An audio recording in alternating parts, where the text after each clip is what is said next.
बैठिए। और जो समय आवंटित था उससे ज़्यादा सभी राजनीतिक दलों को दिया है। अब अगले विषय पर आपको हमेशा मौका दिया है, फिर देंगे आपको मौका। आज मैं माननीय गृह मंत्री जी से आग्रह करता हूँ।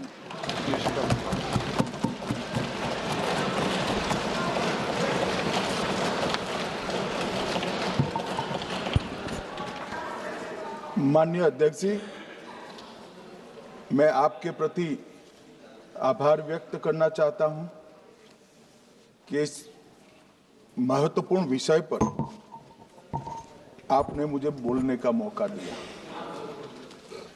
माननीय अध्यक्ष जी, इस विषय पर चर्चा के लिए सत्र की शुरुआत में 2 दिन गतिरोध भी हुआ। इससे एक प्रकार की गैर समझ, गलत धारणा जनता के बीच में पड़ी कि हम लोग ये चर्चा नहीं चाहते। माननीय अध्यक्ष जी, मैं स्पष्ट करना चाहता हूं, संसद ये देश का चर्चा का सबसे बड़ा पंचायत है और हम भाजपा वाले, एनडीए वाले चर्चा से कभी नहीं भागते। कोई भी मुद्दा हो, संसद के नियमों के अनुसार चर्चा के लिए हम तैयार रहते हैं। हमने 2 दिन तक विपक्ष के चर्चा करी कि इसको बाद में किया जाए, 2 सत्र बाद में किया जाए, मगर नहीं माने। हमने हाँ भर दी। मेरा दायित्व है मान्यवर कि हमने क्यों ना बोली थी। ना बोलने के 2 कारण थे। एक कारण था कि चर्चा गहन पुनः निरीक्षण के नाम पर वो मांगते थे, एसआईआर के नाम पर मांगते थे। मान्यवर, मेरा बहुत स्पष्ट मत है कि एसआईआर पर इस सदन पे चर्चा नहीं हो सकती, क्योंकि गहन पुनः निरीक्षण की जिम्मेदारी भारत के चुनाव आयोग की है। भारत का चुनाव आयोग और चुनाव आयुक्त ये सरकार के तहत काम नहीं करते। अगर जब चर्चा होती है और कुछ सवाल खड़े किए जाएंगे तो इसका जवाब कौन देगा?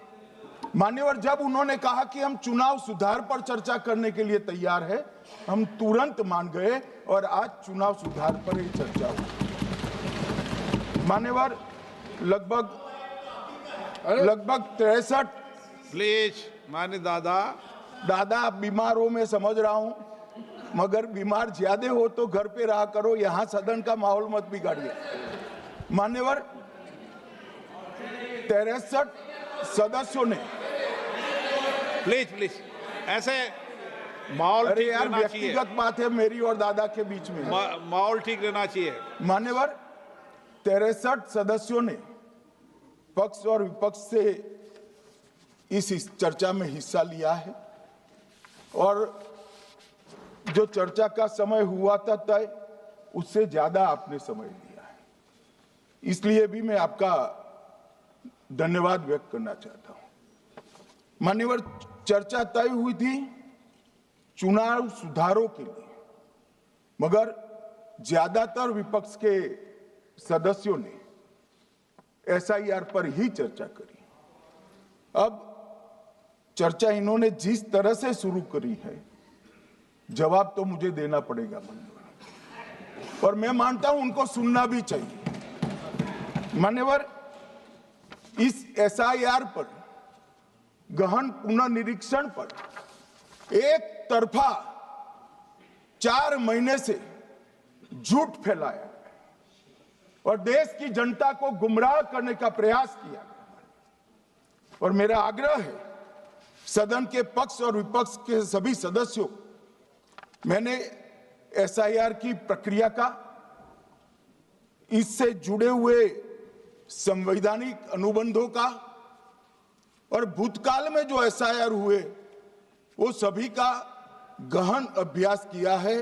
मैं आज आपके माध्यम से इस सदन को और सदन के माध्यम से पूरे देश की जनता को जो झूठ विशेषकर कांग्रेस पार्टी द्वारा फैलाया गया है, वो झूठ का मेरे तर्कों के हिसाब से जवाब देना चाहता हूं।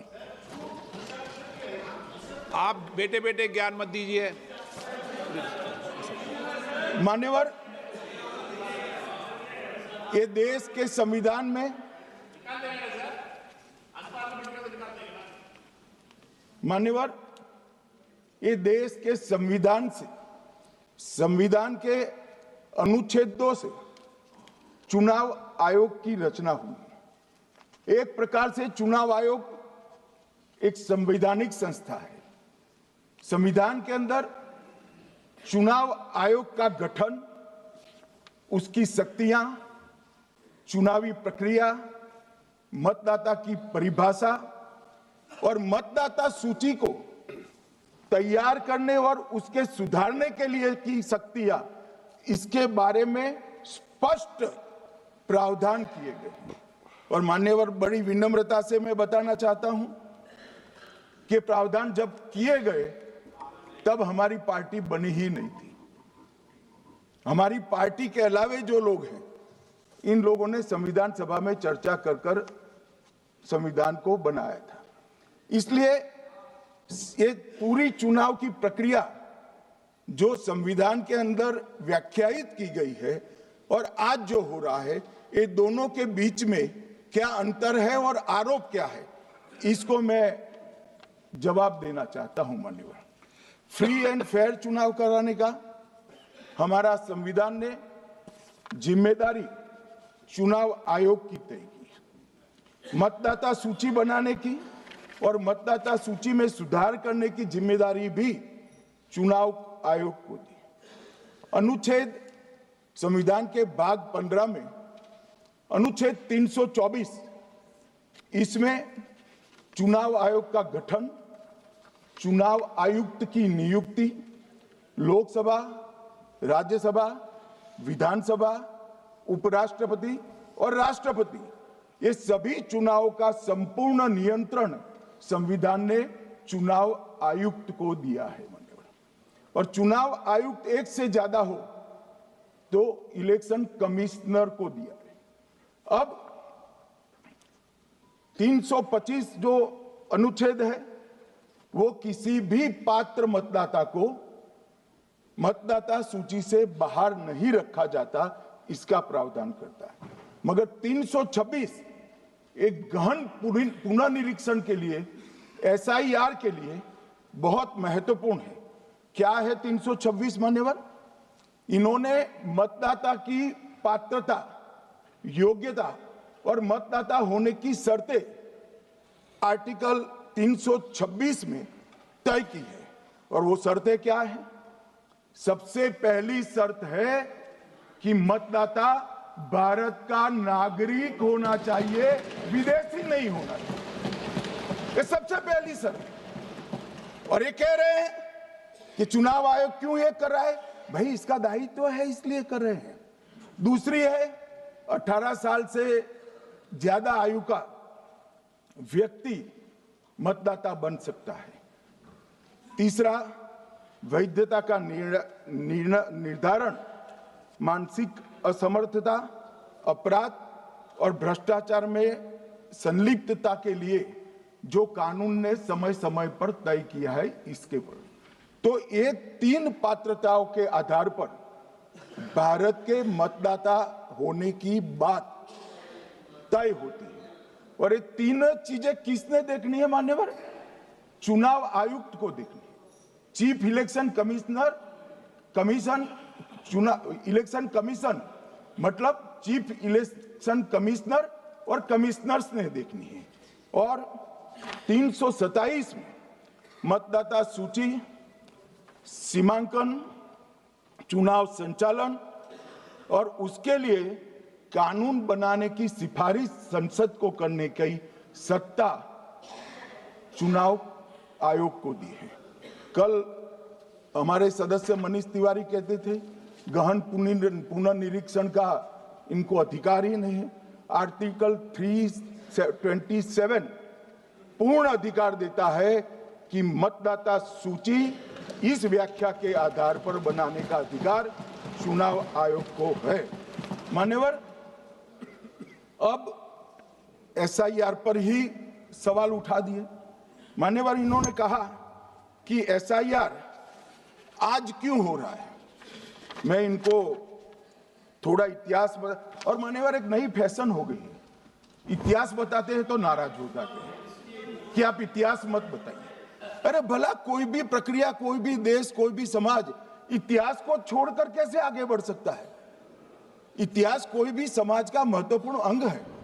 मान्यवर, हमारे लोकतांत्रिक इतिहास की शुरुआत 1952 से हुई। तो सबसे पहला गहन पुनर्निरीक्षण एसआईआर कब हुआ? 1952 में। एसआईआर की क्या जरूरत है वो कहते हैं, इसलिए मैं कहता हूं। तो उस वक्त प्रधानमंत्री कौन थे? जवाहरलाल नेहरू। किस पार्टी से थे? कांग्रेस पार्टी से। दूसरा कब हुआ? 1957 में। फिर जवाहरलाल नेहरू प्रधानमंत्री थे, कांग्रेस पार्टी से थे। तीसरा हुआ 61 में, उसमें भी जवाहरलाल नेहरू प्रधानमंत्री थे और कांग्रेस पार्टी थे। 65-66 में भी हुआ, एक ही गहन पुनर्निरीक्षण 2 साल में हुआ। उस वक्त भी श्री लाल बहादुर शास्त्री प्रधानमंत्री थे, कांग्रेस पार्टी थे। 83-84 में हुआ, इंदिरा जी थी। 87-89 में हुआ, राजीव गांधी थे।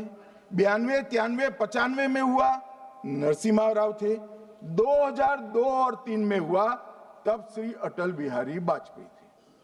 मान्यवर, 2004 में गहन पुनर्निरीक्षण समाप्त हुआ, तब डॉक्टर मनमोहन सिंह जी प्रधानमंत्री थे।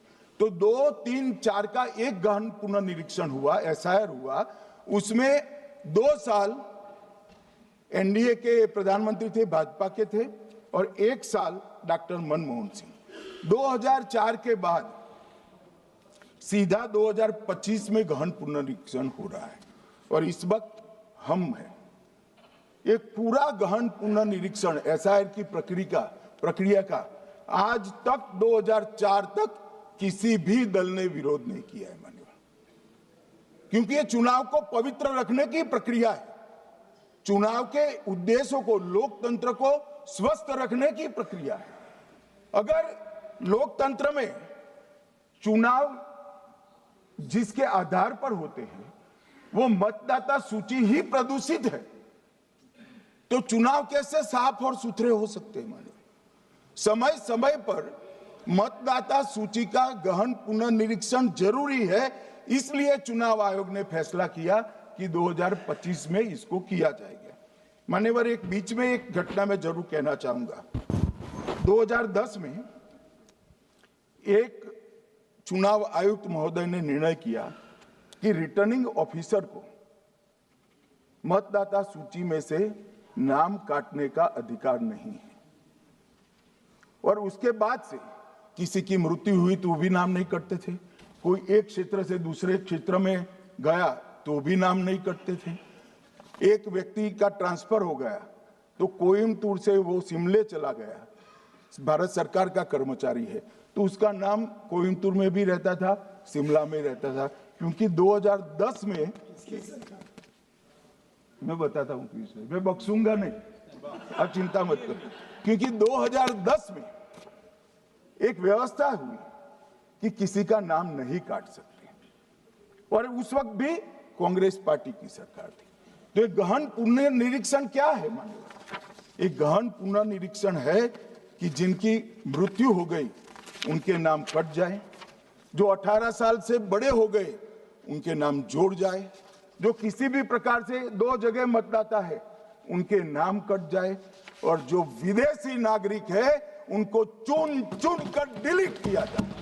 ये गहन पुनर्निरीक्षण। और मैं आज इस मंच से, आपके माध्यम से इस सदन को और देश की जनता को कहना चाहता हूं, क्या कोई भी देश का लोकतंत्र सुरक्षित रह सकता है जब देश का प्रधानमंत्री और राज्य का मुख्यमंत्री कौन हो वो घुसपैठिए तय करेंगे? मान्यवर, नहीं रह सकते। एक मतदाता का एक से ज्यादा जगह पर वोट होना चाहिए। मान्यवर, एक से ज्यादा जगह पे वोट होना चाहिए। जो लोगों का मृत्यु हो चुका है मान्यवर, जिन लोगों का मृत्यु हो चुका है उनका वोट मतदाता सूची में होना चाहिए मान्यवर। ये SIR और कुछ नहीं है, मतदाता सूची का शुद्धिकरण है। मैं मानता हूं इससे कुछ दलों के राजनीतिक स्वार्थ आहत होते हैं। मुझे उन दलों के प्रति एक प्रकार से अनुकंपा भी है, क्योंकि देश के मतदाता तो वोट देते नहीं है। ये थोड़े विदेशी दे देते थे, वो भी चले जाएंगे। मगर मान्यवर, क्या हमने भारत के नाते निर्णय करना पड़ेगा कि इस देश की संसद को चुनने के लिए, राज्य की विधानसभा को चुनने के लिए विदेशी को वोट देने का अधिकार देना है या नहीं देना है? और मेरा मत है, मेरा विनम्र मत है मान्यवर, कि ये नहीं देना चाहिए।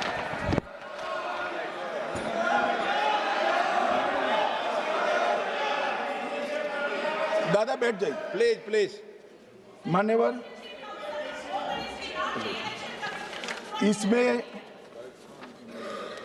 इसमें कानूनी स्थिति का प्रश्न नहीं है।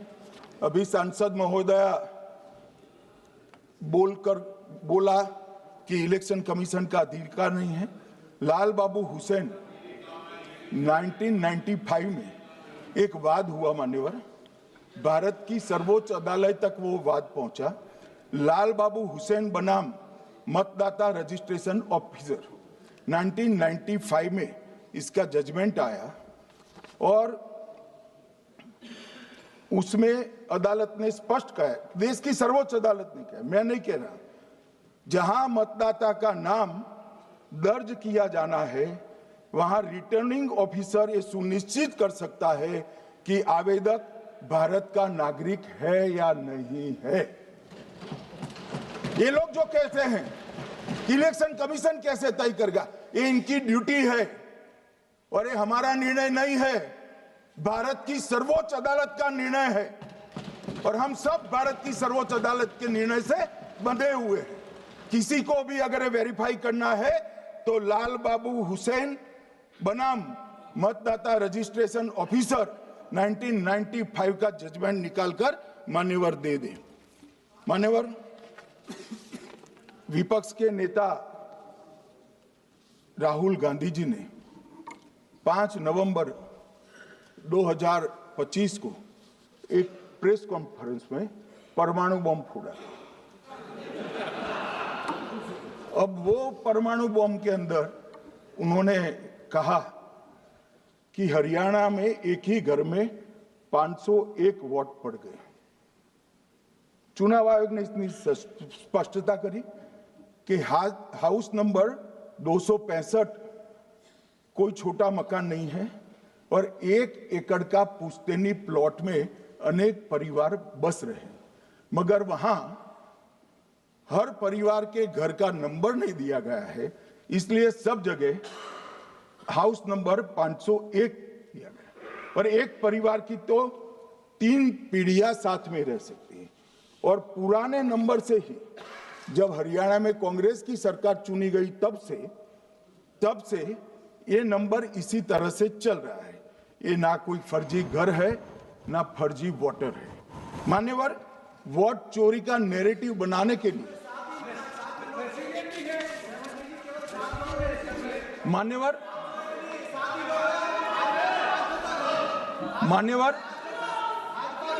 बिहार में भी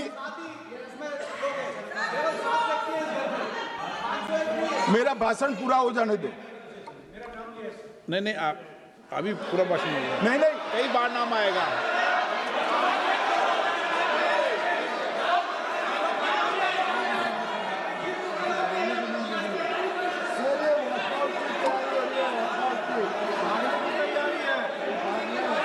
माननीय सदस्य,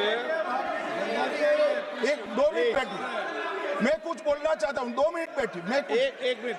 माननीय सदस्य, 1 मिनट। मान्यवर, मेरा विपक्ष के नेता से एक निवेदन है कि 2 मिनट सुन ले मुझे, बाद में उनको बोलने का मौका दीजिए। मान्यवर, 2 मिनट। मान्यवर, मेरा आपसे विनम्र निवेदन है, मैं आधी रात तक बैठने के लिए तैयार हूं, मुझे कोई आपत्ति नहीं। मेरा भाषण समाप्त हो जाए, अरे सुनिए ना भाई, सुनो ना, दो बड़े बोलते हैं तब बीच में नहीं बोलते। मान्यवर, मेरा भाषण समाप्त हो जाए। प्लीज प्लीज, नहीं। मान्यवर, मेरा भाषण समाप्त हो जाए बाद में, इसमें जितने भी मुद्दे विपक्ष के नेता खड़े करेंगे, मेरी मर्यादा में इसका जरूर जवाब दूंगा, मुझे कोई आपत्ति नहीं। मेरा विनंती इसलिए है मान्यवर,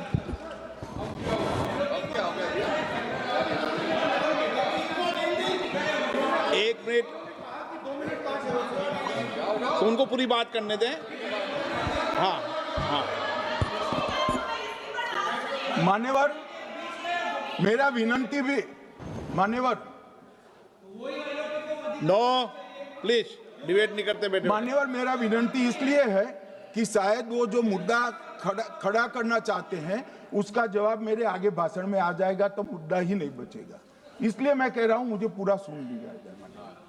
मान्यवर, बिहार में एक मतदाता की उम्र 34 साल बताई गई, 34 साल की है, इसको 124 साल बताया गया। सच था कि इसमें उम्र 124 बार छपी थी। बाद में मिंता देवी जी ने खुद बताया कि उन्होंने ऑनलाइन आवेदन किया था और वो ऑनलाइन आवेदन करने में गलती हो गई, इसके कारण उम्र 124 बार साल छपी थी। अब इसके आधार पर मतदाता सूची पर प्रश्न कर दिए।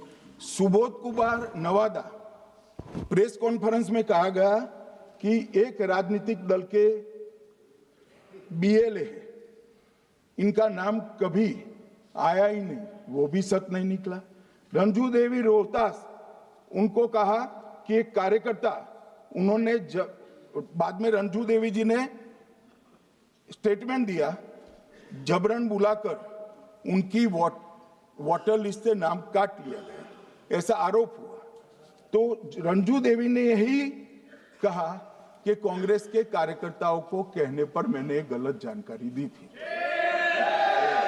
मान्यवर, ये जो प्रेस कॉन्फ्रेंस हुई और उसने जिस प्रकार का देश में माहौल बनाया, चलो ये तो मैंने आरोप जो लगाए थे और सत्य क्या है कहा, मगर मैं विपक्ष के नेता ने जो प्रेस कॉन्फ्रेंस में कहा कि मतदाता सूची ठीक नहीं है, इसको सुधार करना चाहिए, तो भाई गहन पुनर्निरीक्षण क्या है, एसआईआर क्या है, मतदाता सूची का सुधार करने की प्रक्रिया है, और वो कर रहे हैं तो भी विरोध कर रहे हैं, पुरानी मतदाता सूची कर रहे हैं तो भी विरोध कर रहे हैं। भाई मतदाता सूची पुरानी हो या नहीं, आपका हारना तय है, ये मतदाता सूची से नहीं होता। मान्यवर, उन्होंने कहा, अपने लॉजिक के समर्थन में कहा कि भारतीय जनता पार्टी को कभी एंटी इनकम्बेंसी का सामना नहीं करना पड़ता। मान्यवर, एंटी इनकम्बेंसी इनके खिलाफ होती है जो जनहित के विरुद्ध काम करे।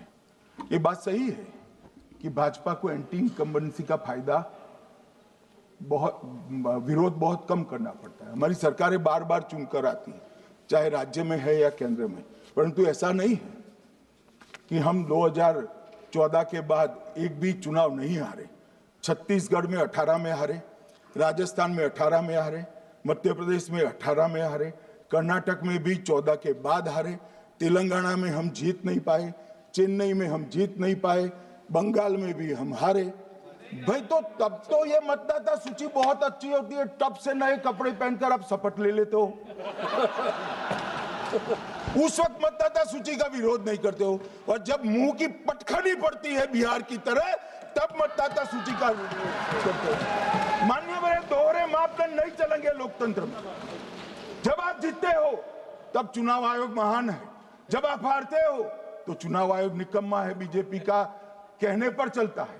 जब आप जीतते हो मतदाता सूची अच्छी है, मतदाता सूची अच्छी है, और जब आप हारते हो तो मतदाता सूची खराब है। मान्यवर, मुझे कोई आपत्ति नहीं, इस प्रकार का भ्रांति फैलाए तो फैलाए। मेरा दायित्व है कि इस देश की जनता को एक ड्यूअल स्टैंडर्ड की जानकारी देना, जो मैं आज इस सदन में खड़े होकर दे रहा हूं। मान्यवर, आगे पर भी मैं इस विषय को कहूंगा और ढेर सारे आरोपों के मेरे पास जवाब है। जो 3 प्रेस कॉन्फ्रेंस में, एक सादा प्रेस कॉन्फ्रेंस, एक एटम बम वाला प्रेस कॉन्फ्रेंस, एक परमाणु बम वाला, ये तीनों में क्या हुआ, इसके सारे जवाब मेरे पास है। मान्यवर, अब ये कहते हैं कि 2-2 जगह है, 2-2 जगह मतदाता है। मान्यवर, किन किन लोगों के 2-2 जगह मतदाता, मैं इसमें जिनके नाम 2 जगह रजिस्टर्ड है उसका दोष नहीं निकालता मैं, क्योंकि एक जगह से कोई व्यक्ति दूसरी जगह गई तो 2010 के बाद इसको डिलीट करने का अधिकार आरओ के पास से ले लिया गया। इसके कारण ये विसंगतियां खड़ी हुई है। किसके हैं? श्री प्रशांत किशोर जी के 2 जगह मतदाता है, पवन खेरा जी का भी है, तेजस्वी यादव का स्वयं का है, टी सिद्दीकी एनआईसी केरल के नेता का है, मान्यवर संजय सिंह आप पार्टी के नेता के हैं, एक किशोरी पेडनेकर यूबीटी शिवसेना के हैं, इनका भी है। मान्यवर, सामान्य गलतियां हैं, क्योंकि एक नियम आ गया, जिसका जब वोट काटने का जिसका अधिकार है उसको रोक लिया गया, तो आरओ वोट काट नहीं सकता था, इसलिए 2 जगह रह गए। अब वो ही एक गहन पुनर्निरीक्षण से सुधरना है, मगर आप गहन पुनर्निरीक्षण को वोट चोरी कह रहे हो। मान्यवर, वोट चोरी किसको कहते हैं वो मैं बताना चाहता हूं, और हमारे यहाँ कुछ परिवार ऐसे हैं जो पुश्तैनी वोट चोरी करते हैं। अच्छा, बोलिए आप। हाँ, बोले आप, बोले। हाँ, बोले आप, बोले। स्पीकर सर, मेरा कल एक सवाल था, जो हिंदुस्तान के इतिहास में पहली बार डिसीजन लिया गया कि इलेक्शन कमिश्नर्स को फुल फुल इम्यूनिटी दी जाएगी।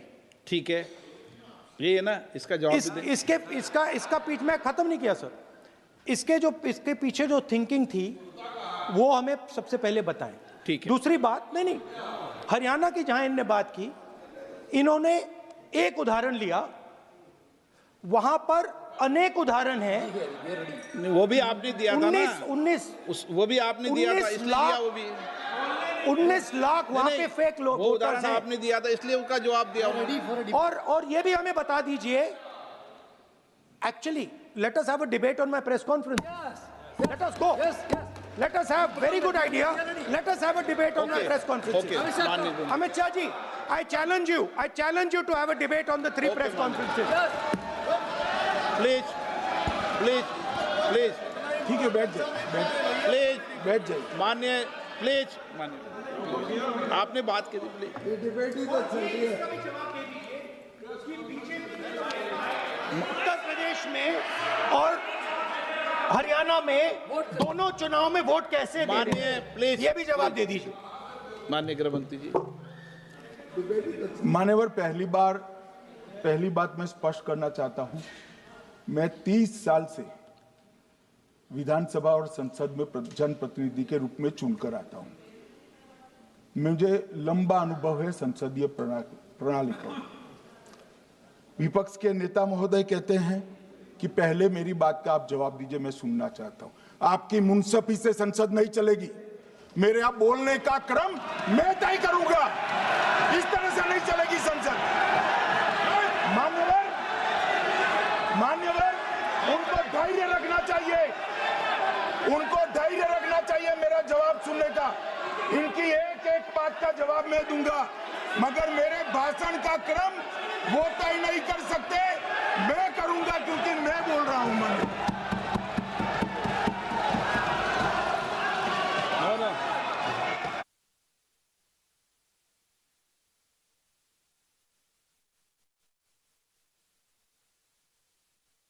एक मिनट गृह मंत्री जी, एक मिनट गृह मंत्री, क्या गलत बोला उन्होंने यही बोला, आपने जो बात उठाई है मुझे कब बोलना है मैं तय करूंगा, यही बोला ना, उसमें क्यों उत्तेजित हो रहे हो आप? हाँ, आपके 2-2 मिनट में खड़े होने से थोड़ी जवाब देते रहेंगे। नो, माननीय गृह मंत्री, नहीं होगा। मैं आपको फिर मौका दूंगा, फिर मैं मौका दूंगा आपको, मौका दूंगा आपको। आप बोलिए, हाँ बोलिए सर, ये बोलिए। आपने अगर अमित शाह जी का रिस्पॉन्स देखा तो ये कंप्लीटली डिफेंसिव रिस्पॉन्स है, ये घबराया हुआ रिस्पॉन्स है, ये डरा हुआ रिस्पॉन्स है। अब सुनिए पूरी बात, प्लीज मानिए। नो, सच्चा रिस्पॉन्स नहीं है। माननीय गृह मंत्री जी, मान्यवर आपके चेहरे पर बैठो। मान्यवर आपके चेहरे पर चिंता की लकीरें मैं देख रहा हूं कि मैं क्या बोलूंगा। मैं उनके उकसावे में नहीं आऊंगा, मैं मेरे विषय पर बोलूंगा। मान्यवर, मैंने इतना ही कहा कि मैं मेरे भाषण का क्रम मैं तय करूंगा। मेरे भाषण का पहले क्या बोलना, बाद में क्या बोलना, मैं तय करूंगा। और मैं मानता हूं कि हर एक वक्ता का ये अधिकार है, उनका भी है, मेरा भी है। कल वो बोल रहे तो हम ऐसा थोड़ी ना बोले आप झूठ क्यों बोल रहे हो। हम नहीं बोले, नहीं बोल सकते साहब। वो माननीय विपक्ष के नेता है, वो बोल सकते अपना भाषण। मान्यवर, और मैंने तो ये भी कहा मेरा पूरा भाषण छूट कर कुछ बच जाता है तो आप पूछिएगा, मैं जवाब दूंगा। मगर अब धैर्य भी चाहिए और सुनना भी चाहिए, दोनों चीजें करनी पड़ती है। मान्यवर, वोट चोरी का कोहराम बचा। मैं वोट चोरी किसको कहते हैं वो बताना चाहता हूं। वोट चोरी के 3 आयाम हैं। एक तो मतदाता नहीं है, मतलब योग्यता नहीं है, और आप वोटर बन जाते हो तो वोट चोरी माना जाएगा।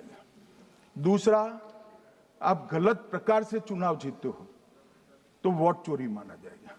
और तीसरा, जनादेश को डिफाई करते हो, मतलब वोट के विपरीत आप कोई पद प्राप्त कर लेते हो तो भी एक प्रकार से वोट चोरी होता है। अरे सुनो ना, क्यों जल्दबाजी करते हो मानिकम, क्यों?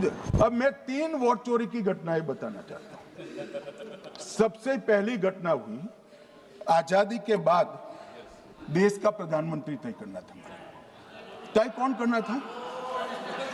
तो उस वक्त के जितने प्रांत थे इसके कांग्रेस के अध्यक्षों ने, उनके एक वोट से तय होना था। अब 28 वोट श्री सरदार पटेल को मिले और 2 वोट जवाहरलाल नेहरू जी को मिले।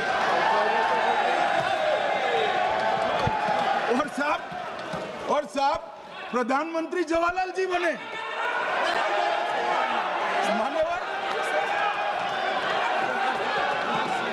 मान्यवर,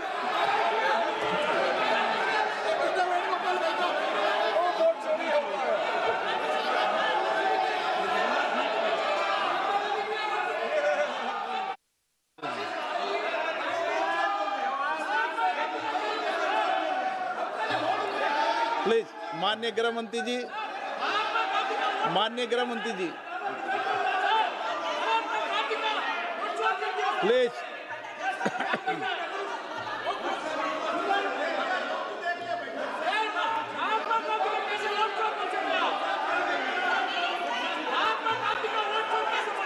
बैठो बैठिए माने, प्लीज प्लीज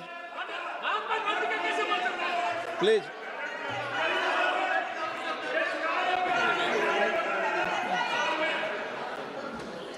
मान्यवर, दूसरी, प्लीज बैठिए माननीय सदस्य, प्लीज, हर बार नहीं उठते, बैठिए। मान्यवर, दूसरे प्रकार की वोट चोरी और नैतिक तरीके से चुनाव जीते, ऐसी वोट चोरी भी भूतकाल में एक बार हुई थी। श्रीमती इंदिरा गांधी रायबरेली से चुनी गई। इलाहाबाद हाईकोर्ट में श्री राजनारायण पहुंचे कि चुनाव नियमों के अनुसार नहीं हुआ। इलाहाबाद हाईकोर्ट ने ये तय कर दिया कि श्रीमती गांधी ने उचित तरीके से चुनाव नहीं जीता है, हम इसको रद्द कर दें। मान्यवर, ये भी वोट चोरी थी, बहुत बड़ी वोट चोरी थी। और उसके बाद में क्या हुआ? उसके बाद में वो वोट चोरी को ढकने के लिए संसद में कानून लाया। कि प्रधानमंत्री के खिलाफ कोई केस ही नहीं हो सकता। मैं विपक्ष के नेता को कहना चाहता हूं, इम्यूनिटी की बात आप चुनाव आयोग की पूछ रहे हैं, इसका तो मैं जवाब दूंगा, इसका मैं जवाब दूंगा इम्यूनिटी का, मगर ये इम्यूनिटी जो श्रीमती गांधी ने दी थी, इसके लिए आपका क्या कहना है? आपका क्या जवाब है? और उन्होंने तो स्वयं के लिए ले ली, उनका आरोप है। ले ऐसे नहीं चलता मान्यवर, आप जब बोले, जब 5-5 मिनट में उठेंगे क्या? ये मान्यवर, उनका आरोप है। आप भी बोले, आप भी बोले, आप भी बोले, 9 गलत, 1-1 मिनट में सदस्य नहीं उठेगा ना। मान्यवर, उनका आरोप है कि सरकार ने बनाया तो लोकतंत्र ने बनाया,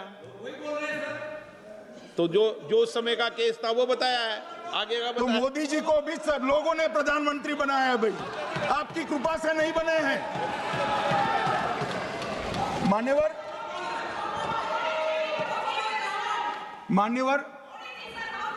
नो प्लीज, ऐसे मानक तरीका ठीक नहीं है आपका, 2-2 मिनट में उठना।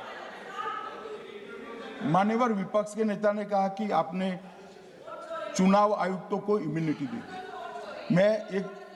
इनका आरोप सत्य नहीं है, मैं इसकी बात बाद में करता हूं, परंतु हमने तो चलो मानो चुनाव आयुक्त को इम्यूनिटी दी, श्रीमती गांधी ने तो अपने आप को इम्यूनिटी दी थी।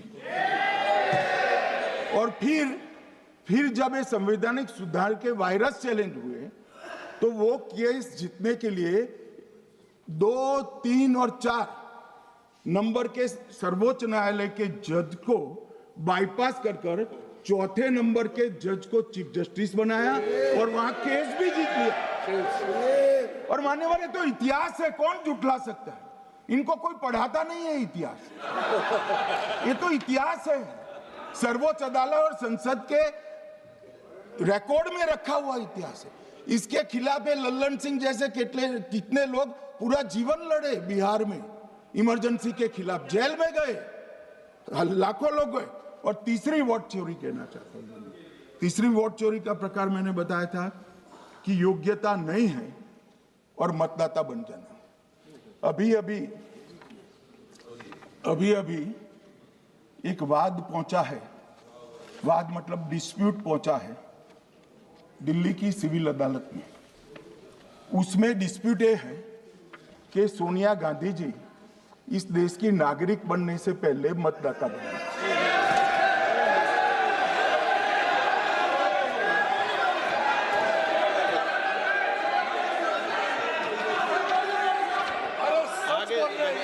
आगे सुनो, बोल क्या रहे, पूरी बात तो सुनो।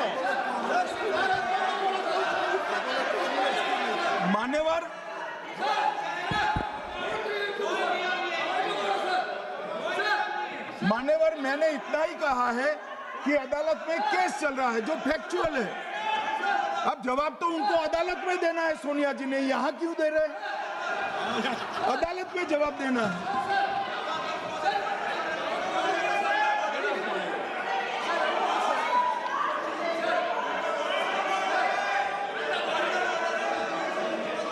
बीच के भाषण में पॉइंट ऑफ ऑर्डर नहीं होता।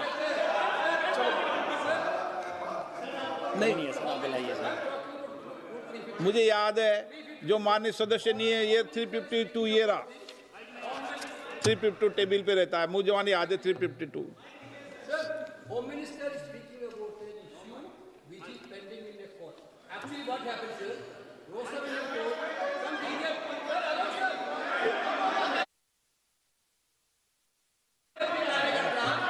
filed a case on Madam Sonia Gandhi's voting on that 80.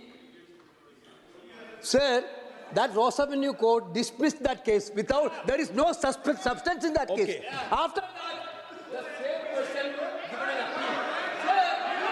Gandhi not even voted in that election. I am challenging Home Minister. Okay. Sonia Gandhi not even voted that election. Can you prove it? Can you prove it? Sir, misleading statement a Home Minister doing. Sir, you are.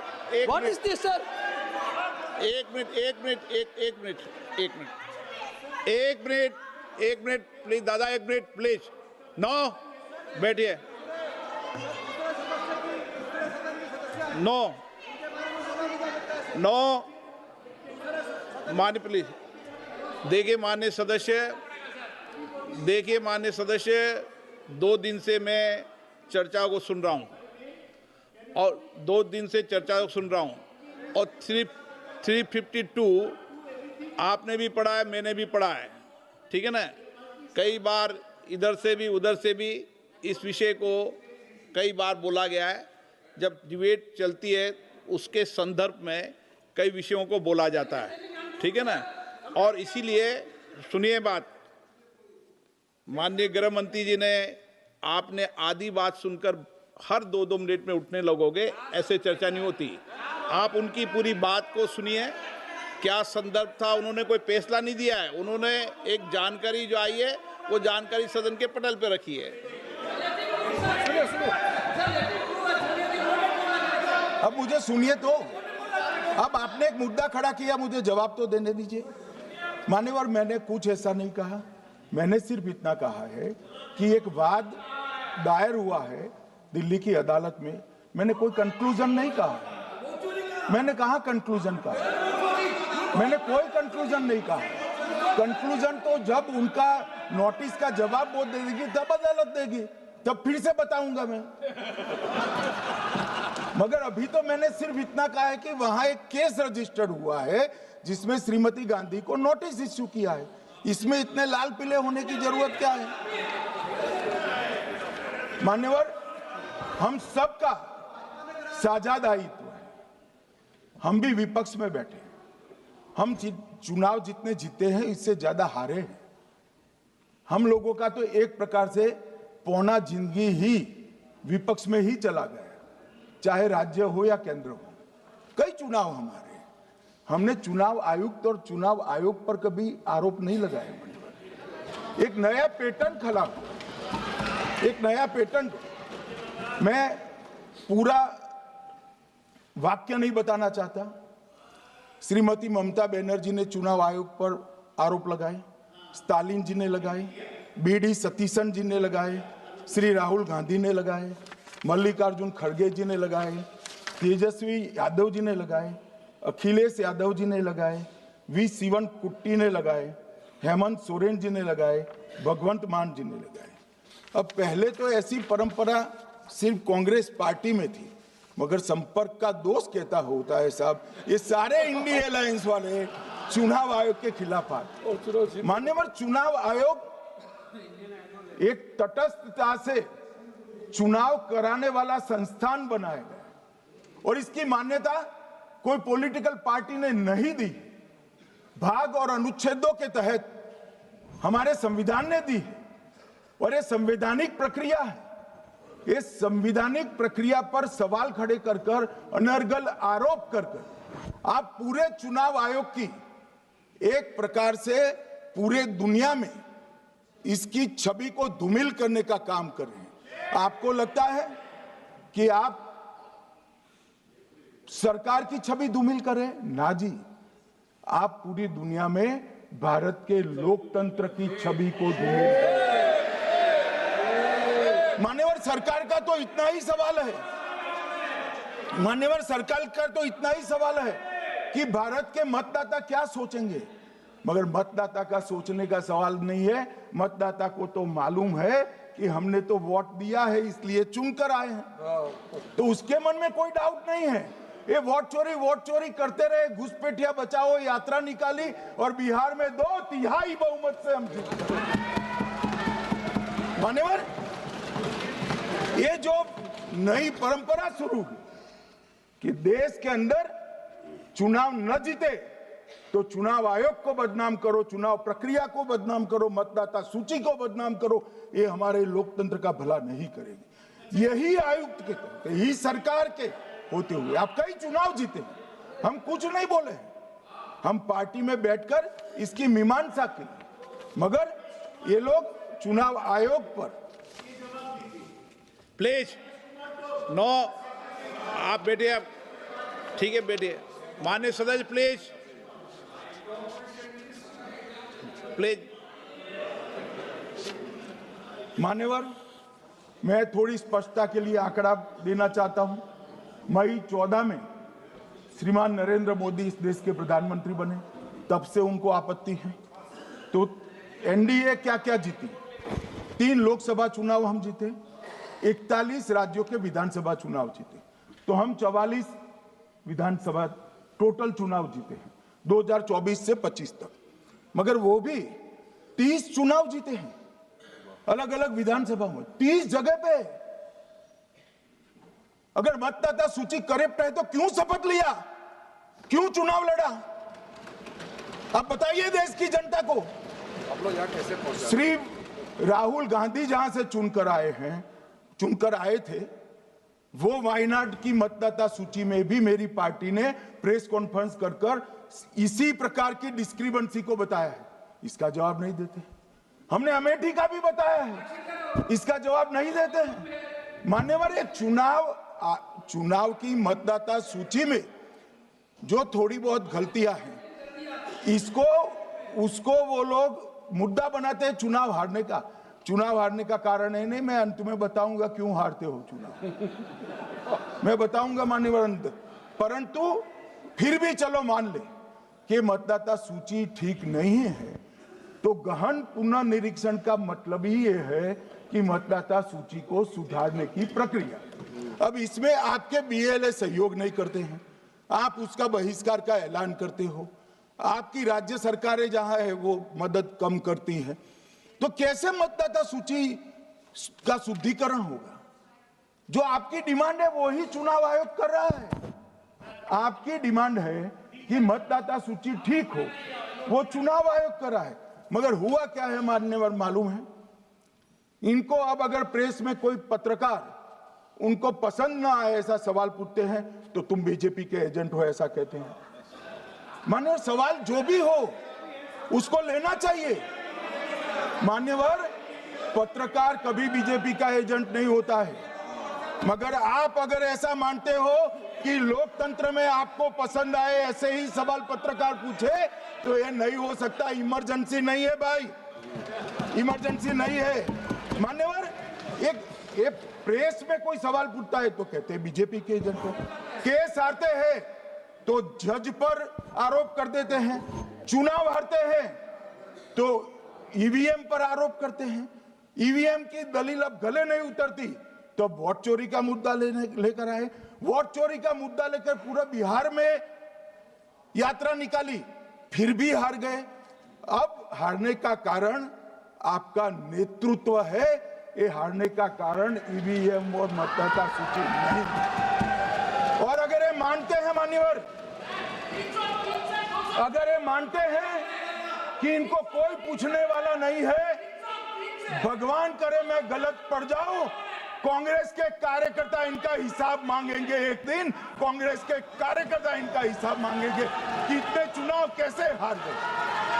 मान्यवर, कोई जज आजादी के इतने साल में नहीं हुआ है मान्यवर कि कोई जज एक जजमेंट दे तो जज के खिलाफ इंपीचमेंट लेकर आते हैं।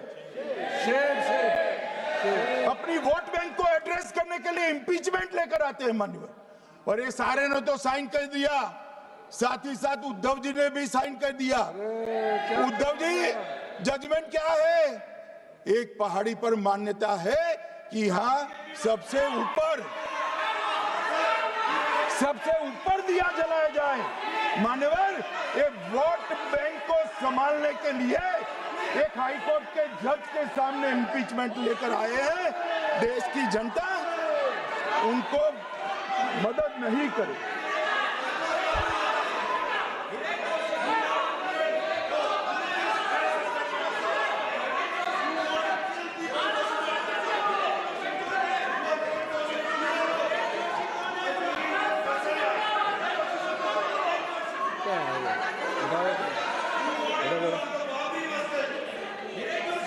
प्लीज नो, माननीय गृह मंत्री जी।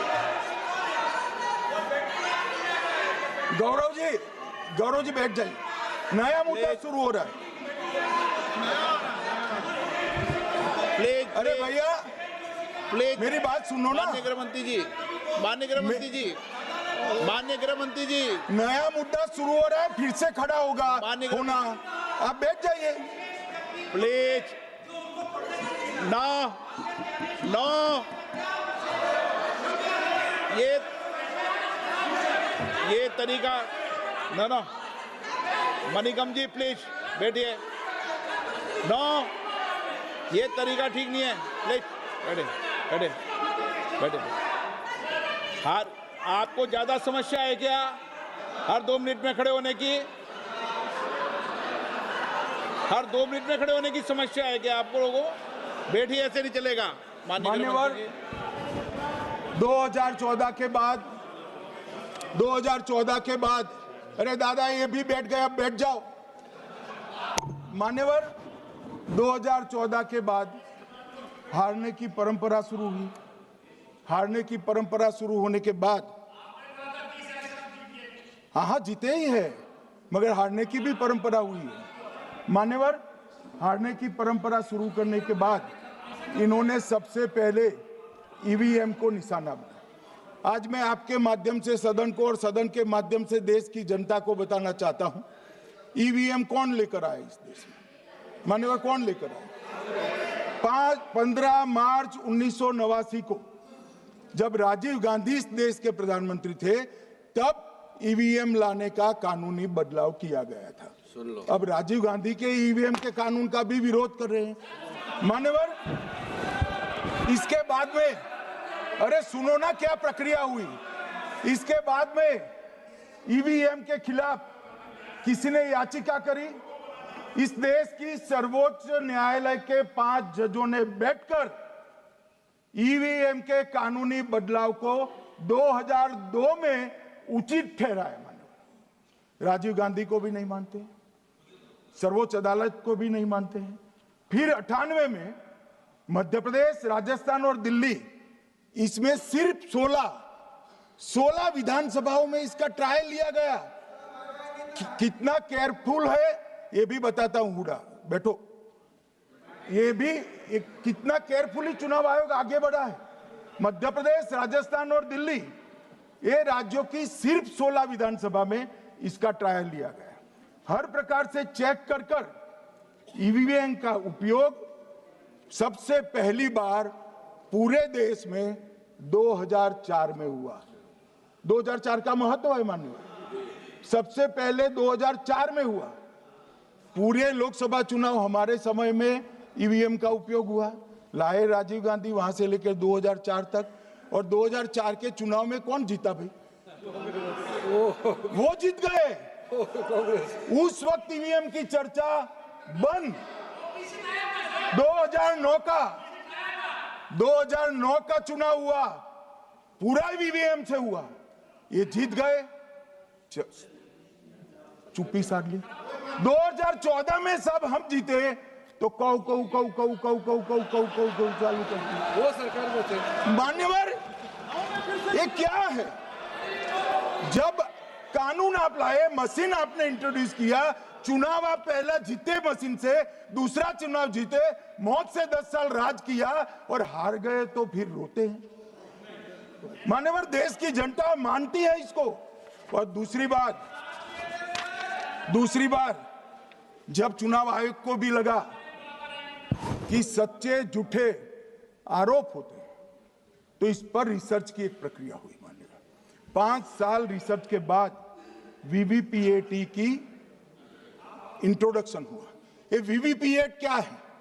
मैं जब वोट दबाता हूं तो समझ गए दादा, धन्यवाद। मान्यवर, मैं जब वोट दबाता हूं तो मैंने कमल के निशान पर वोट दबाया, तो पास में एक पर्ची निकलती है कि आपका वोट कमल के निशान पर रजिस्टर हो गया है। फिर भी आरोप हुए कि पर्ची और ये 2 अलग होते हैं। तो चुनाव आयोग ने निर्णय किया कि 5% ईवीएम और वीवीपैट के परिणाम कंपेयर होंगे। तो मशीन खुला, इसमें 396 वोट मिले। तो वीवीपैट में कितने वोट मिले, तो 396 है या नहीं है, ये 5% मशीनों में मिलता है। मान्यवर, मैं आंकड़े लेकर आया हूं चुनाव आयोग को पूछकर आज कि कितने वीवीपैट और मशीन का मिलान नहीं हुआ। आज तक 16,000 मशीन और वीवीपैट का मिलान हुआ है, एक भी वोट का बदलाव नहीं। और ये जब मतगणना होती है तब उनके पोलिंग एजेंट बैठते हैं मान्यवर, परिणाम पर वो साइन करते हैं, दोनों प्रकार के, मशीन के और वीवीपैट के परिणाम पर भी साइन करते हैं मान्यवर। और ये इस पर आरोप लगा रहे हैं मान्यवर। अब ये कह रहे हैं कि उस वक्त वाईफाई नहीं थी। सबसे पहली बात, 2004 में वाईफाई आ चुकी थी, मगर फिर भी चलो मान लो, आरोप लगाते गए। ईसीआई ने 2009 में एक छेड़छाड़ के आरोप पर भाग लेने के लिए 10 राज्यों में 100 ईवीएम लगाई गई। सब लोगों ने प्रयास किया, 2009 में कोई छेड़छाड़ नहीं कर पाए, फिर भी आरोप लगाए। तो 2017 में इलेक्शन कमीशन ने जून 2017 में 3 दिन तक ईवीएम इलेक्शन कमीशन की ऑफिस में रखे कि कोई भी पार्टी आकर, कोई भी टेक्नोक्रेट आकर, कोई भी साइंटिस्ट आकर ईवीएम को हैक कर बता दे। ये तो गए ही नहीं, ये नहीं गए मान्यवर। ये सिर्फ प्रेस में आरोप करते, ना अदालत में जाते हैं, ना चुनाव आयोग के पर जाते मान्यवर, मगर एक्सपर्ट भी नहीं गए। आप कोई एक्सपर्ट भेज देते भैया, एक्सपर्ट भी नहीं भेजा। और मान्यवर 2017 में फिर चुनाव आयोग इस निर्णय पर पहुंचा कि आने वाले सब चुनाव ईवीएम से होते हैं। अब चुनाव आयोग ने तो निर्णय कर दिया, मगर मैं भी साहब थोड़ा ज्यादा सोचता हूं। तो मैंने सोचा साला ये चुनाव आयोग कहता है कुछ नहीं हो रहा है, कुछ नहीं हो रहा है, तो ये लोग आरोप क्यों लगा रहे हैं?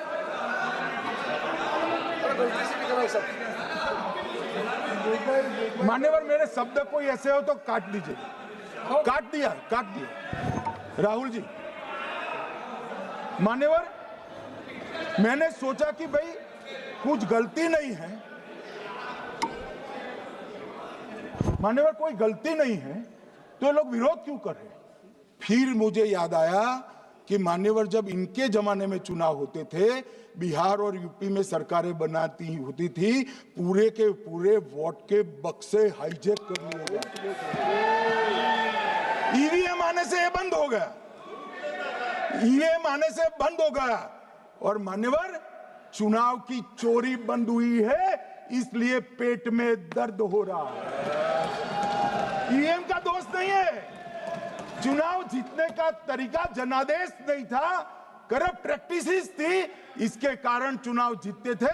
अब आज ये पूरे एक्सपोज हो चुके हैं। जब जनादेश पर चुनाव होता है तो आप जीत सकते हो, जीतो, स्वागत है उसका, मगर जब हारते हो तो अन्य कारण बताना, जैसे पहले मैंने कहा, ऐसा बताना ये ठीक नहीं है। मान्यवर, कल मैंने लीडर ऑपोजिशन का भाषण स्वयं यहां बैठकर सुना है।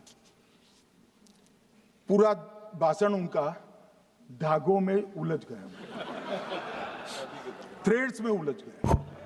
मान्यवर, ये कहते हैं पीएम का शेड्यूल देखकर चुनाव आयोग चुनाव तय करता है।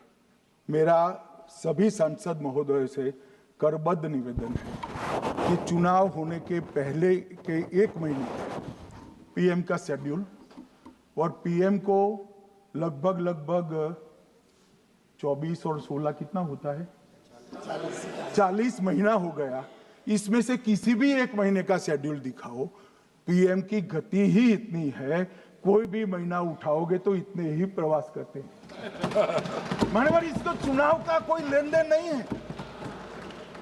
हमारे प्रधानमंत्री जनसंपर्क में आजादी के बाद सबसे ज्यादा प्रवास करने वाला प्रधानमंत्री, और मैं जानता हूं साहब, मैं जानता हूं नरेंद्र मोदी जी को 2001 से मैं बता सकता हूं, एक भी दिन की छुट्टी नहीं, एक भी वैकेशन नहीं, लगातार जनता का काम करना।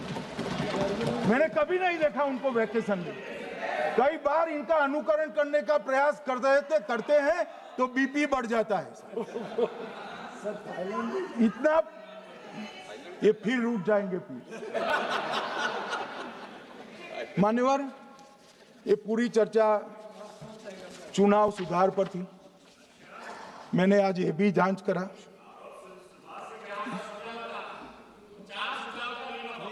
सुनो ना, जरा धैर्य रखो भाई। मान्यवर, मैंने आज सुबह चुनाव आयोग के वहां जांच कराई। जांच मतलब कोई गोपनीय चीज नहीं पूछी है, आप इसका इशू मत बने। मैंने ये पूछा कि चुनाव सुधार के लिए मई 2014 के बाद कौन सी पार्टी से कितने आवेदन आपको मिले, क्योंकि चुनाव सुधार जो करना है इसकी प्रक्रिया क्या है। मान्यवर, चुनाव सुधार सभी राजनीतिक दलों के साथ चर्चा कर चुनाव आयोग भारत सरकार के विधि मंत्रालय को भेजता है और विधि मंत्रालय इसका कानून बनाकर संसद के सामने रखता है। ये प्रक्रिया है। तो मैंने सोचा कि इतना बड़ा हो हल्ला हुआ तो ढेर सारे चुनाव सुधार कांग्रेस पार्टी ने दिए होंगे, तो मैं जरा उसका पूछा कर दूं, लगे हाथ तो इसकी भी बात कर लूं। इसमें गोपनीय क्या है? तो मैंने पूछा तो साहब मुझे एक रहस्य मालूम पड़ा कि आज तक मई 2014 से चुनाव आयोग को एक भी चुनाव सुधार का सुझाव कांग्रेस पार्टी से नहीं मिला। मान्यवर,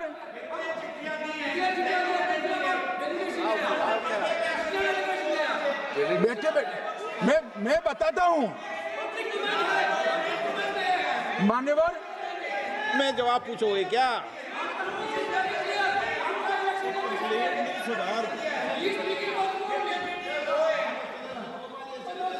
आप भी बोले, हर बोलने पर एक एक बार उठेंगे क्या? हर चीज का जवाब पूछेंगे क्या आप? नो, ये तरीका ठीक नहीं है। नो, ये तरीका ठीक नहीं है। नो माननीय सदस्य, प्लीज बैठिए बैठिए बैठिए बैठिए बैठिए बैठिए बैठिए बैठिए अच्छी परंपरा रखें। ओके,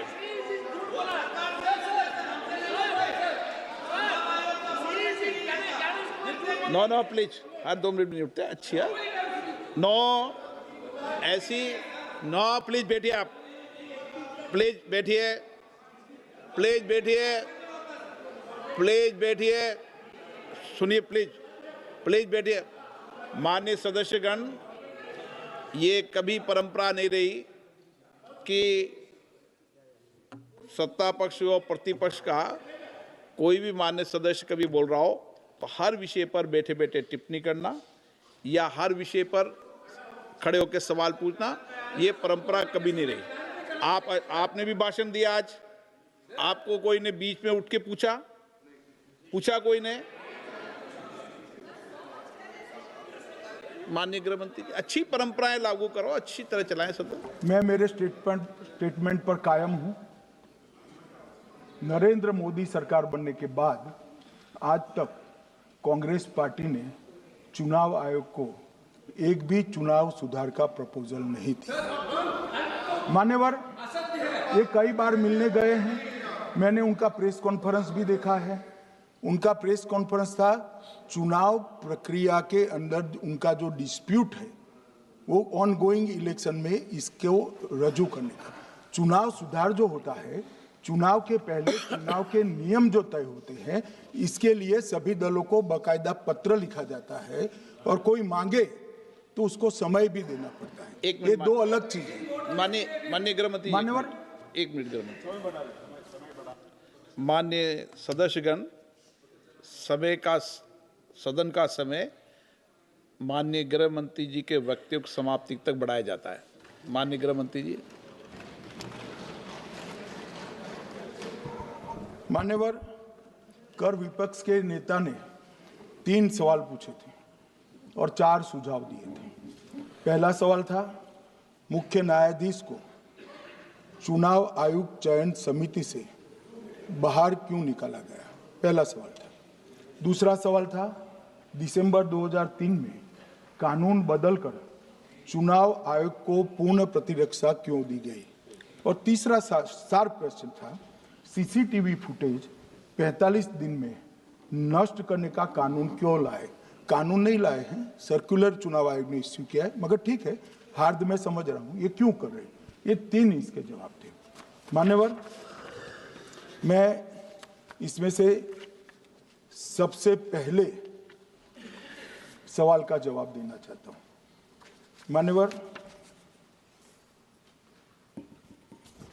मुझे पूरा सुनकर जरा आप आपत्ति लीजिएगा, क्योंकि मैं बताऊंगा तो पास से ही, मगर वर्तमान का भी जवाब दूंगा। मान्यवर, 73 वर्ष तक इस देश में चुनाव आयोग की नियुक्ति का कोई कानून ही नहीं था। माननीय सभी सदस्य ध्यान से मुझे सुने, 73 साल तक इस देश में चुनाव आयोग की नियुक्ति का कोई कानून नहीं था। नियुक्ति प्रधानमंत्री सीधी कर देते थे।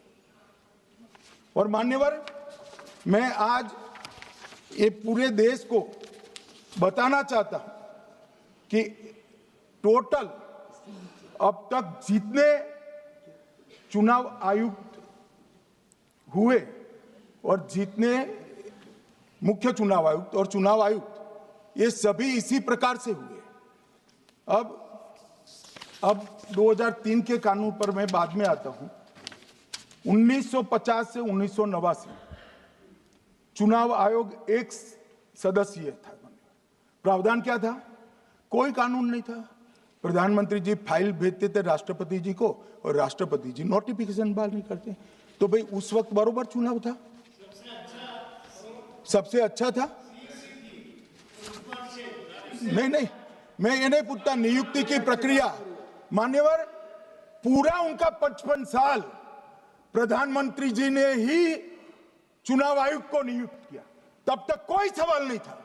और नरेंद्र मोदी करते हैं तो उन पर सवाल उठाते हैं, मगर हमने तो ऐसा भी नहीं किया। मान्यवर, फिर 89 से 91, जब 89 में चुनाव आयुक्त उनकी सुनते नहीं थे, तो पहली बार उस पर ब्रेक लगाने के लिए चुनाव आयोग को बहुसदस्यीय बनाया गया।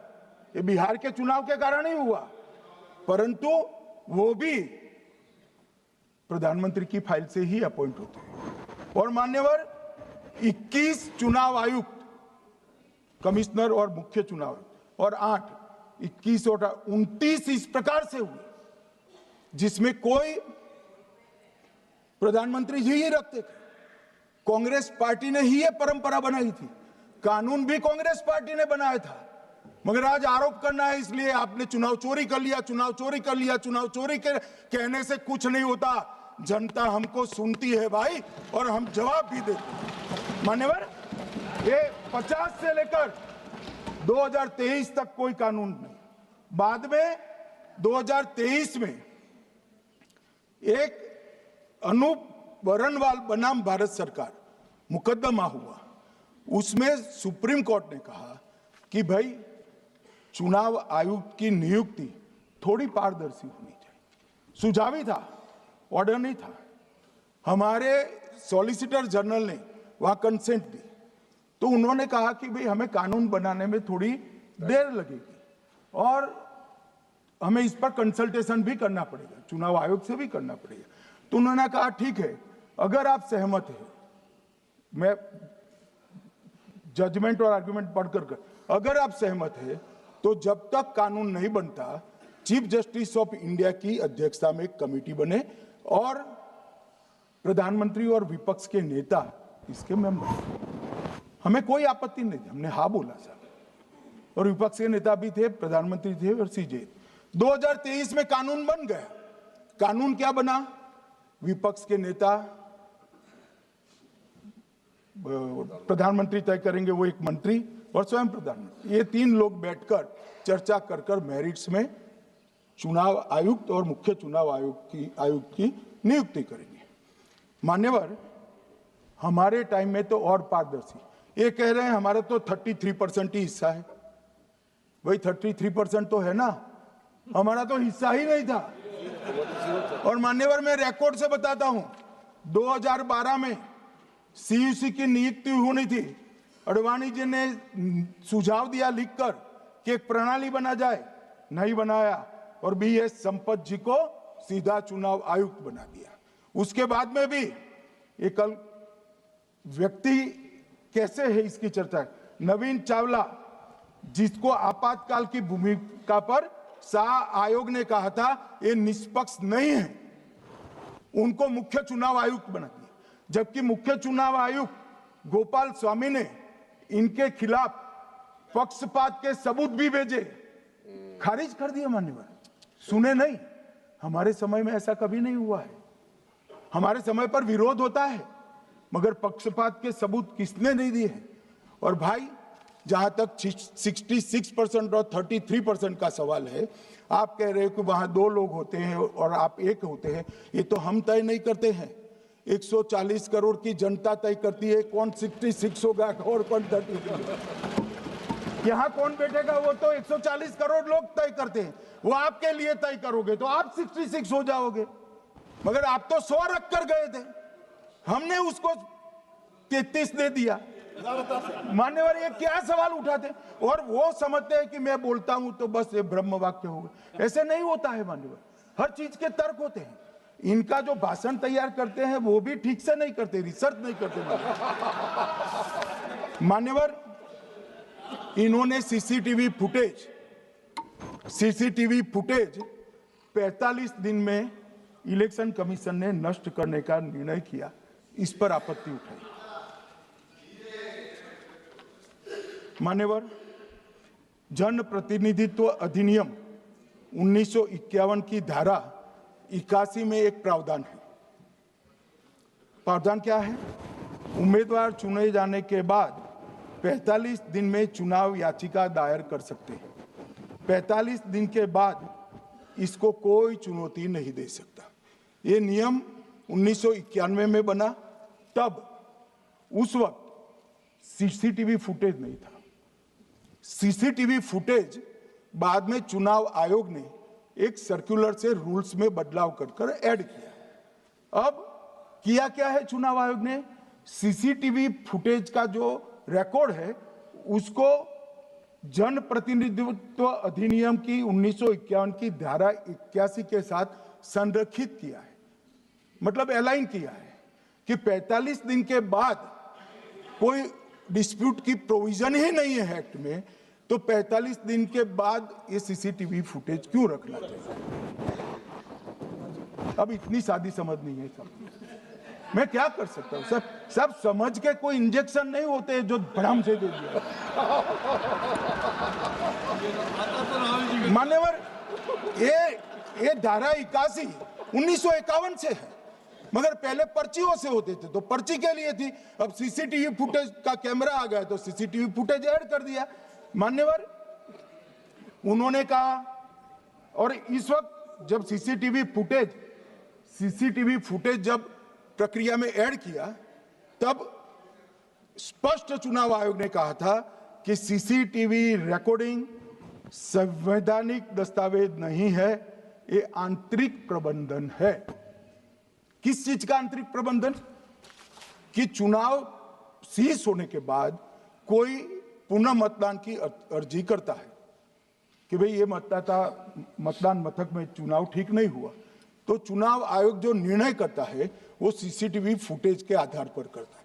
पहले मौखिक करता था, टेक्नोलॉजी आई, सीसीटीवी फुटेज स्वीकार कर लिया। अब ये आंतरिक प्रबंधन के लिए है मान्यवर। फिर भी चुनाव आयोग का जो निर्णय मैं बताता हूं, उन्होंने कहा सामान्य जनता को एक्सेस होना चाहिए। रूल्स बनाया गया है, सामान्य व्यक्ति सीसीटीवी फुटेज उच्च न्यायालय में जाकर 45 दिन के अंदर ऑर्डर करा सकता है। अब ये कहेंगे 45 दिन में जजमेंट नहीं आएगा, मगर उच्च न्यायालय इतना ऑर्डर कर सकता है कि सीसीटीवी फुटेज आप डिस्ट्रॉय मत करना। मान्यवर, राजनीतिक दलों को एक्सेस देने का उन्होंने प्रावधान करा है, तो वो चुनाव को चैलेंज करे राजनीतिक दल 45 दिन के अंदर। ऑटोमेटिक जो चुनाव चैलेंज होता है मान्यवर, उसका सीसीटीवी फुटेज नियमों से हम चुनाव आयोग रिजर्व कर देता है।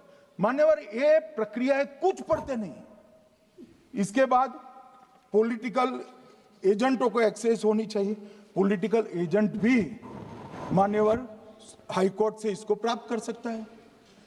अब करते कुछ नहीं, एक भी ना हाईकोर्ट में अर्जी करी, ना चुनाव आयोग में करी, और सीसीटीवी फुटेज का बहाना लेकर बोलने लगे। अब इतने लाखों बूथों का सीसीटीवी फुटेज हर नागरिक मांगने लगा कोई कारण के बगैर, तो किस प्रकार से चुनाव आयोग दे सकते हैं? किस प्रकार से दे सकते हैं? यहां हुआ क्या है, सब प्राप्त करना चाहते हैं वो प्रेस कॉन्फ्रेंस कर, उनको लगता है कि मेरी प्रेस कॉन्फ्रेंस ये संवैधानिक प्रावधान के तहत होती है।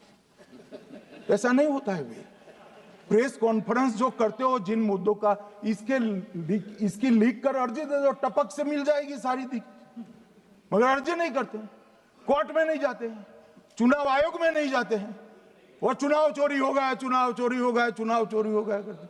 मान्यवर, ऐसे नहीं चलेगा। इस देश को, लोकतंत्र को आप धूमिल नहीं कर सकते, और सबने सीखना चाहिए, और भाषण ढंग से तैयार करने का भी सीखना चाहिए। मान्यवर,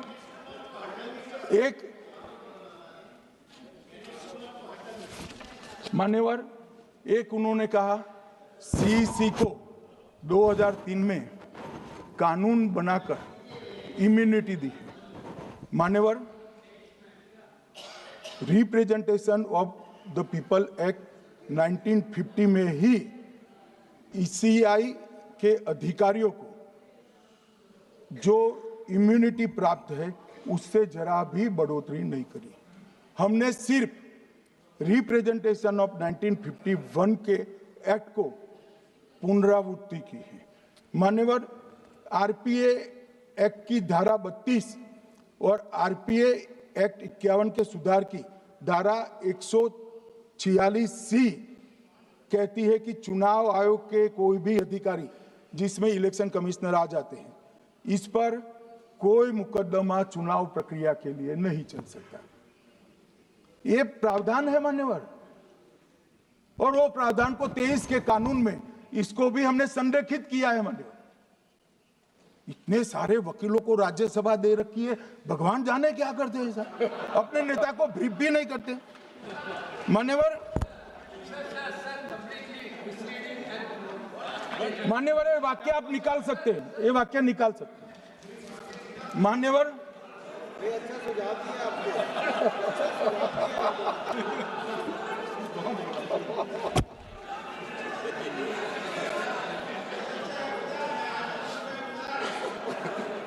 मान्यवर, फिर ये सब हो रहा कल देर रात को मान्यवर मैं मेरा भाषण तैयार कर रहा, तो मैंने अपने आप को पूछा कि ये सब इतना स्पष्ट है तो ये मुद्दा क्यों उठा रहे। मेरी समझ में अगर इतना पढ़कर आता है तो उन्होंने भी तो पढ़ा होगा, ये मुद्दा क्यों उठा रहे। मूल मुद्दा है अवैध घुसपैठियों को मतदाता सूची में रखने। इन लोगों ने मान्यवर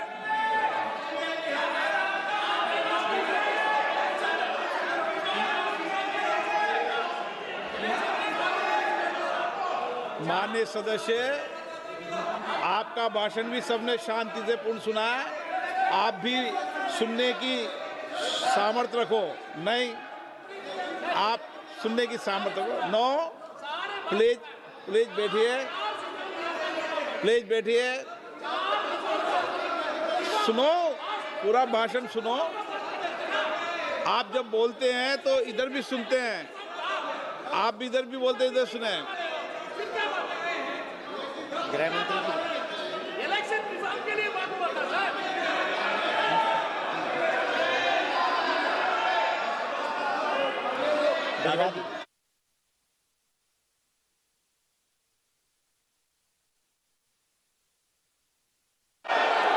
माननीय सदस्य, आप जब बोलते हैं तो इधर भी सुनते हैं, पूरे सुनने की क्षमता रखो। सर, ये लोग डर गए हैं, जवाब नहीं सुन सकते हैं। इतना दिनों से देश के सामने में झूठ फैला करके इन्होंने गुमराह करके चर्चा मिला। आज गृह मंत्री जी एक बात का जवाब दे रहे हैं, ये भाग गए, डर गए, सुन भी नहीं सकते ये। अगर ये सुन नहीं सकते हैं, इतना दिनों से संसद के समय बर्बाद क्यों किया? अगर सच्चाई नहीं सुन सकते तो इतना दिनों तक सड़कों पर संसद के समय लोगों को भ्रम फैला करके क्यों समय बर्बाद किया? ये दिखा रहे। हमको मालूम था ये भागने वाले हैं। सच्चाई को सुनना चाहिए, सच्चाई को सुनना चाहिए।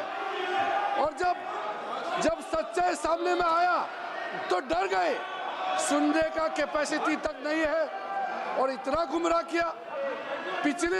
पिछले सेशन का पार्लियामेंट सेशन इन्होंने तबाही किया, मॉनसून सेशन को भी इन्होंने बर्बाद किया इसी मुद्दे पर, और ये हमारे शीतकालीन समय को भी इन्होंने 2 दिन बर्बाद किया।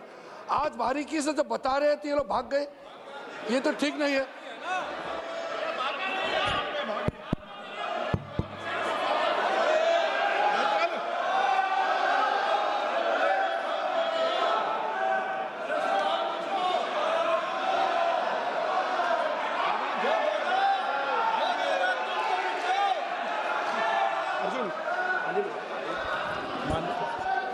मान्यवर, ये 200 बार भी बहसकार करेंगे, एक भी अवैध घुसपैठियों को इस देश में हम वोट नहीं देंगे।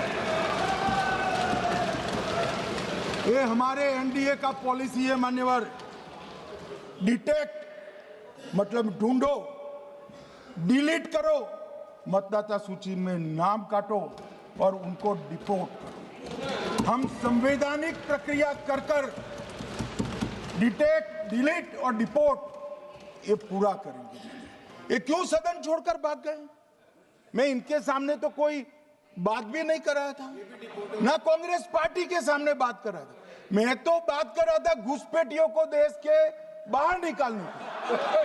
अब ये तो देखिए साहब, अगर मैंने इतने सारे आरोप करे श्री जवाहरलाल नेहरू पर, इंदिरा गांधी पर, इनके पिताजी पर, सोनिया जी पर, तब भागते तो लाजिम था। ये घुसपैठियों को लिए भाग गए क्योंकि उनकी हमारी पॉलिसी है डिटेक्ट, डिलीट और डिपोर्ट। उनकी पॉलिसी है नॉर्मलाइज कर दो घुसपैठ को, उसके बाद में मान्यता प्रदान कर दो और चुनाव में मतदाता सूची में डालकर फॉर्मलाइज कर दो। मगर साहब ये लंबे समय तक नहीं चलना। मैं मेरे मन से मानता हूं, मेरे पार्टी के सिद्धांत तो है ही, मगर मैं मानता हूं कि जनसांख्यिकी में इतना बड़ा परिवर्तन देश के लिए बहुत बड़ा खतरा है। यह देश एक बार जनसांख्यिकी के आधार पर बढ़ चुका है और हम नहीं चाहते कि आने वाली पीढ़ी ये देश के भी बंटवारे दिखे। इसलिए ये बहुत जरूरी है कि इस देश से घुसपैठ को रोकना पड़ेगा। मान्यवर, ये कहते हैं कि घुसपैठ हो रही है, भारत सरकार की जिम्मेदारी नहीं है। मान्यवर, मैं आज बताना चाहता हूं, घुसपैठ हो रही है भारत बांग्लादेश की सीमा से। वहां पर कुल 2216 किलोमीटर बॉर्डर है, इसमें से 1653 किलोमीटर बॉर्डर बन चुकी है और 563 कहां बाकी रही है मान्यवर मालूम है? केवल और केवल एक राज्य बंगाल। आसाम का पूरा हो गया, मेघालय का पूरा हो गया, त्रिपुरा का पूरा हो गया, जम्मू कश्मीर का पूरा हो गया, पंजाब का पूरा हो गया, राजस्थान का पूरा हो गया, गुजरात का पूरा हो गया, खाली बंगाल का बाकी रखा है। और मैं आज कहना चाहता हूं टीएमसी के लोगों को भी, ये राहुल जी के साथ में रहकर घुसपैठिया बचाओ यात्रा बिहार में निकली, साफ हो गए। आप भी घुसपैठियों को बचाओगे तो वहां भारतीय जनता पार्टी का विजय तय। मान्यवर, ये कहते हैं कि घुसपैठ क्यों हो रही? आप बॉर्डर नहीं बनाने देते, फेंसिंग नहीं करने दोगे, घुसपैठ नहीं होगी। फिर भी चलो, मैं पूछना चाहता हूं कि घुसपैठ होकर सबसे पहले घुसपैठिया कहां आता है? कहां आता है? तो गांव में आता है। पटवारी को मालूम नहीं पड़ता, गांव के थाने वाले को मालूम नहीं पड़ता।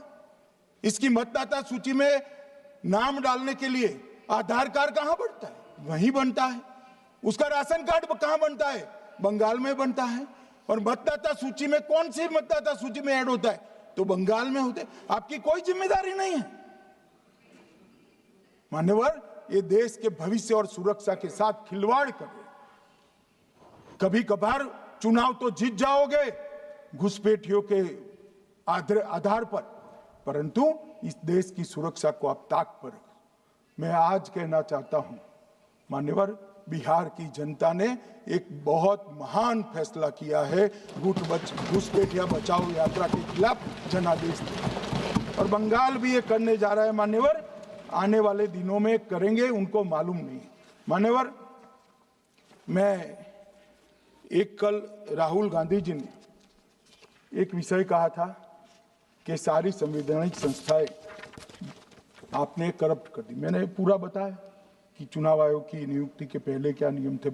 उन्होंने ये कहा कि महत्वपूर्ण पद पर आरएसएस की विचारधारा के लोग रख दिए जाते हैं, तो इसमें क्या आपत्ति है भाई?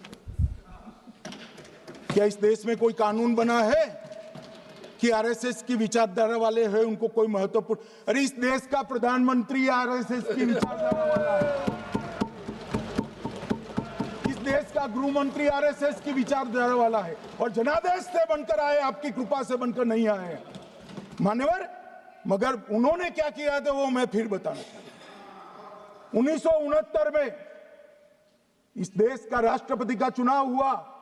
1969 में इंदिरा जी अपनी पार्टी के अंदर ही संघर्ष करती थी। पार्लियामेंट्री बोर्ड ने राष्ट्रपति के चुनाव के प्रतिनिधि के रूप में कांग्रेस पार्टी का अधिकृत उम्मीदवार बनाया श्री संजीव रेड्डी को, और इंदिरा जी ने प्रधानमंत्री रहते हुए अपने पार्टी के मैंडेट को ही डिफाई कर कहा कि राष्ट्रपति का चुनाव में वोटिंग अंतर आत्मा की आवाज से करनी चाहिए, और उन्होंने श्री वीवी गिरी को प्रत्याशी बनाया मान्यवर। और फिर हुआ क्या? अल्पमत में थी वो, संजीव रेड्डी जी के वोट ज्यादा थे। जीतने के लिए उन्होंने कम्युनिस्टों से समाधान किया, और इस देश की सारे संस्थान पर, शिक्षा संस्थान पर, महत्वपूर्ण संवैधानिक पद पर कम्युनिस्टों को बिठाने का काम ये इंदिरा गांधी जी ने,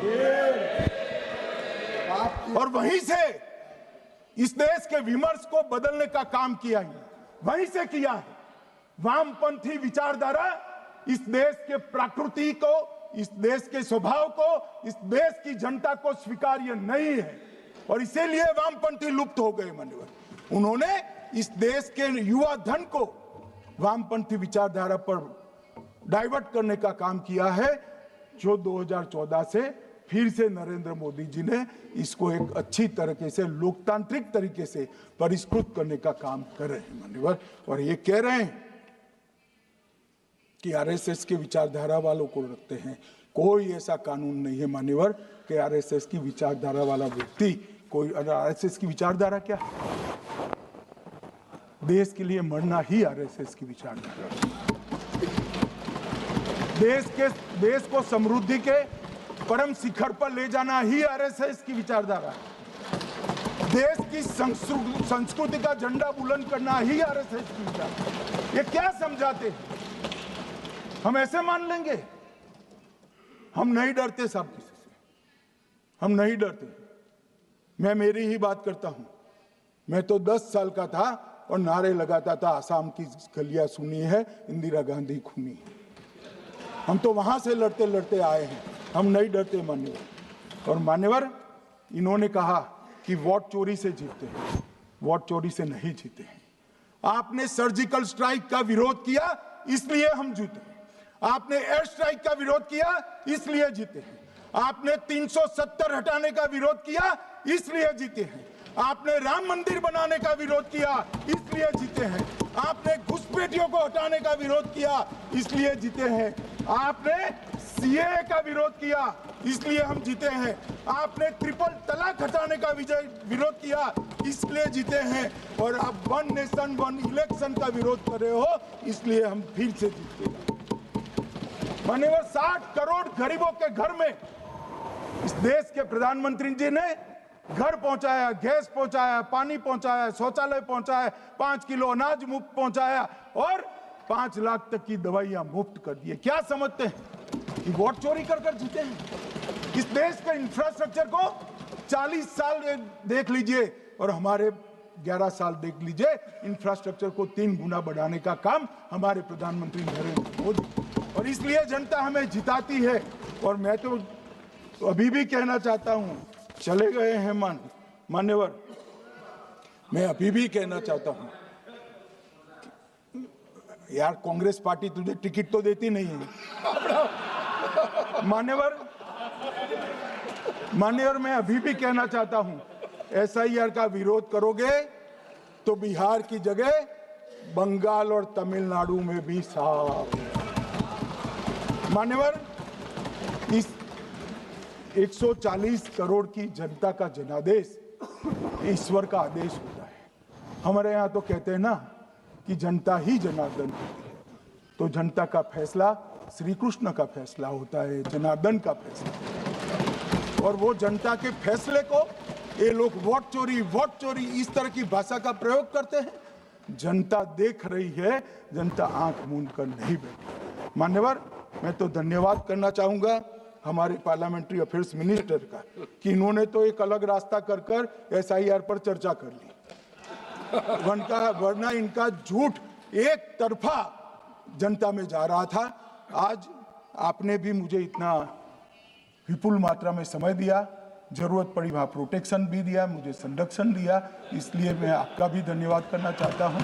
और अंत में फिर से एक बार श्री राहुल गांधी के भाषण लिखने वालों को कहना चाहता हूँ कि तथ्य ढंग से ढूंढ कर लिखे, इनकी यहाँ पर तकलीफ होती है।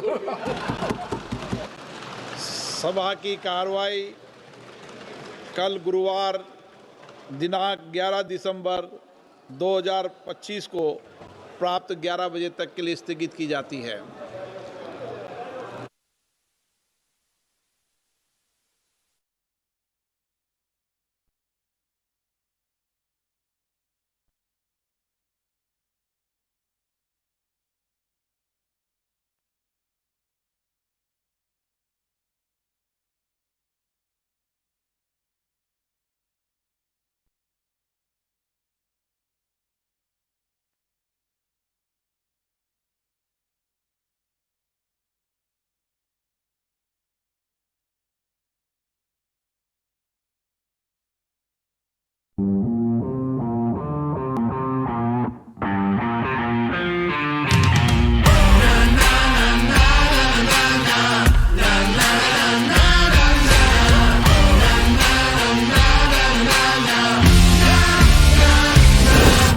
Make informed decisions with comprehensive analysis on the go.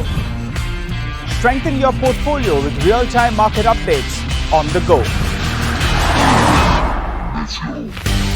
Create effective strategies with insightful expert opinions on the go. Grow on the go with CNBC TV18, now streaming live 24/7 on YouTube. Hey, thank you for watching this on CNBC TV18. Hope you liked it. For more such interesting news and updates, follow CNBC TV18 on all the social media platforms.